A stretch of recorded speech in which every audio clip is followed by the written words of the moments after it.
Hi guys, welcome back to my channel and specifically my pregnancy series update. This is a bi-weekly update series.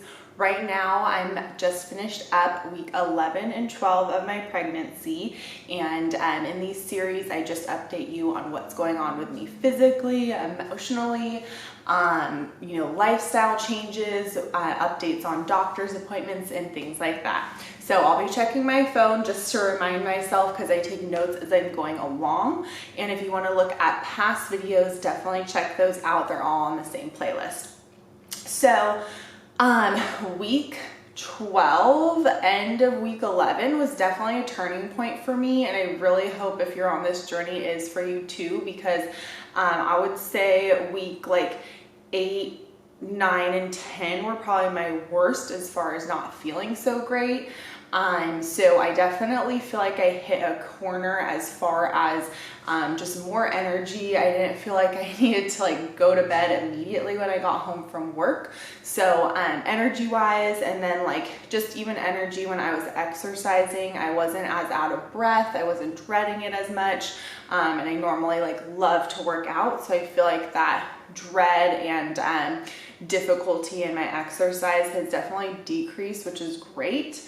And I've been able to do aerial arts a little bit more, which is super great.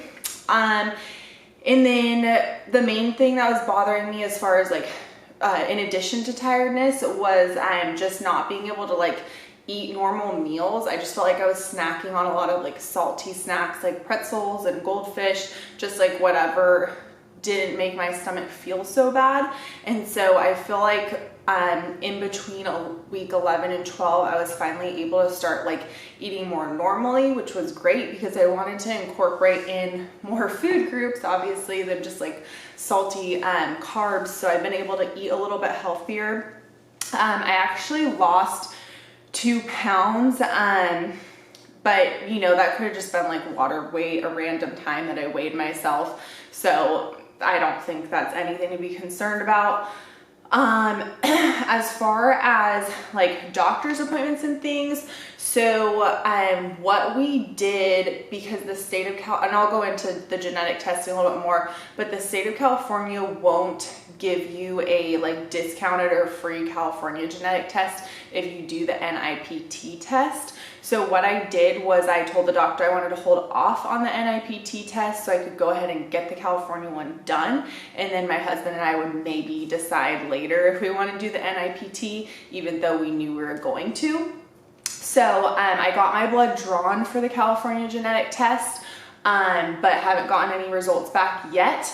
And that was only one blood draw, which the previous blood draw I did was 12 blood draws, and that was just to get counts of everything. So if you don't like getting your blood draw, the California one's not a big deal. And then also I got the cost of the NIPT test. So my deductible is $7,000. And if they were to bill my insurance, my cost would be $2,000. So what they told me to do, and I wouldn't have known this unless I tracked down the right person to give me a real price on what this actually costs, which was a company called Progenity that actually does the tests and charges for it. They told me that if I left my insurance information off, then I should just get a cash price that I have to pay directly for someone that wouldn't have insurance. And it's about $250, and it's the same $250 for the genetic screening. Whereas if they were going to bill my insurance, I would end up paying $2,000. So if you're planning on getting genetic testing, definitely track down the cost, because one unchecked or checked box could make a huge difference as far as how much money you're spending. So that's what's going on with that. I'll definitely let you guys know how the results go of both tests. I have my 13-week screen, and that will be talked about in the next video. So I'm excited to tell you about that.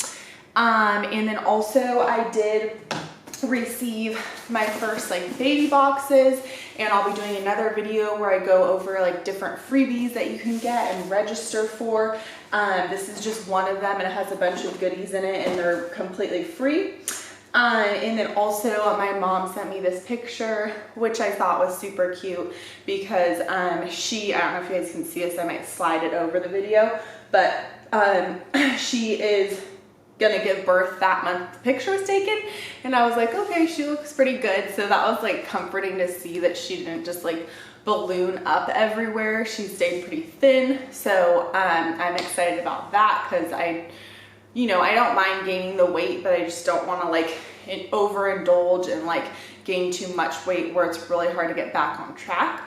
So that's my update for week 11, 12. I really hope if you're entering a week 11, 12, you start to feel better. My doctor said some people peak as far as their morning sickness actually in a week 11, 12. So luckily mine, I never had like throwing up morning sickness, but my like nausea and tiredness, like those are just starting to taper off.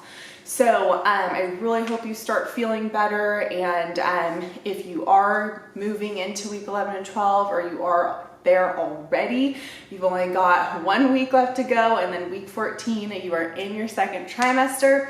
So I'll see you guys on my next update. If you like these updates, subscribe to my channel so you get notifications when I upload them, and we'll see you on the next one.